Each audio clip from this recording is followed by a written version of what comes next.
తాగడానికి నీళ్ళు ఇస్తావా? ఇక్కడ మీరు ఒంటరిగా ఉండడం మంచిది కాదు. నీకు కూడా.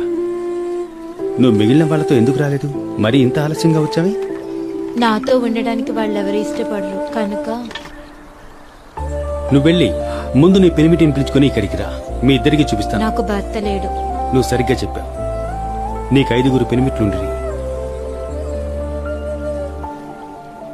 నువ్వు దేవుడి నుండి ఏం పొందలేదని చెప్పినప్పుడు పొరపాటు చేశావు.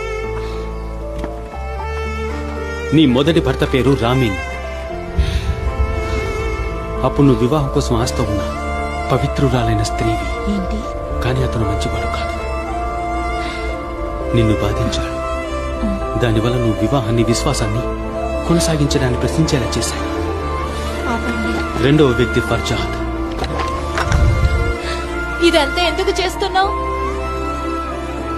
నేను బహిరంగ